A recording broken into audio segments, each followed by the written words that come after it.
Despite today's booming economy, millions of Americans are still enrolled in the nation's welfare programs. Right now, SNAP, the Supplemental Nutrition Assistance Program, has over 40 million people enrolled, while Medicaid has over 72 million people. Now, these aren't historic highs, but shouldn't we be seeing bigger drops as the economy improves? Here to weigh in, Brandon Tatum, the Director of Urban Engagement at Turning Point USA. He is also a former Tucson, Arizona police officer. Brandon, good morning to you. Good morning. Thank you for having me on the show. It does seem as if there is a disconnect. If the economy is booming, you would think that fewer people would be on food stamps and fewer people would need Medicaid, but that's not the case. Well, what we're seeing is that we've created a culture of dependency on the government. The government is meant to be an assisting factor, not something or an agency that rules our lives. I mean, you could even look at the SNAP program in the title itself. It's supposed to be supplemental nutrition. Right. And I think people are using that as nutrition that's going to completely fill out their pantry and refrigerator. It's supposed to be supplemental, and I think we should utilize the government as such. Well, we do need a safety net in this country. There are a lot of people who go through tough times, and they need a hand, out of the hole they're in.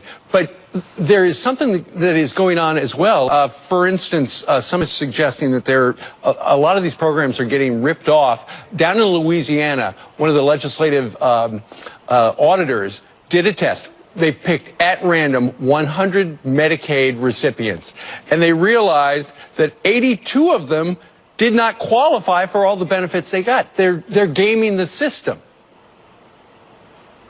Right, and this is something that conservatives are trying to counteract. I mean, we want stricter policies and stricter legislation that can get able-bodied adults to get up and work. And for the people who need it, elderly, children, and people who are having hard times, they can utilize it. But for everybody else, man, you got to get up and work. You got to get up and do your part. And this is my thing. I remember when I had my first apartment, I couldn't afford furniture. Yeah. I couldn't afford cable. I had to eat, eggs, and I put, some pepper jack cheese on top of it. That's what I had to do until I made more money, I had more opportunities, and I never looked to the government unless it was my last resort. And I think people have to get into that mode of not depending on the government and being self-sustainable and working hard. That's what this country was founded on, and I think some people need to get back to that. Yeah. When I was growing up, we didn't have anything either. We wound up eating a lot of those 10 for $1 pot pies, but I digress. One of the problems, they say, in Louisiana is that people underreport their income. They're actually making more money than they say, or simply they are allowed to join Medicaid without any verification. I mean, if there are going to be government programs, there should be government standards that people should live up to so that everybody gets the same equal crack at it.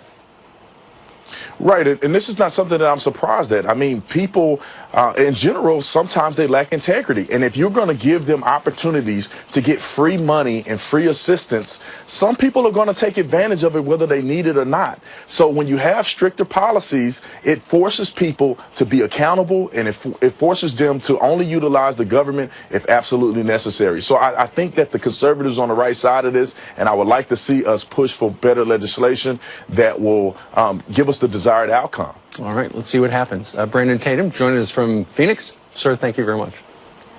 Thanks for having me. You bet.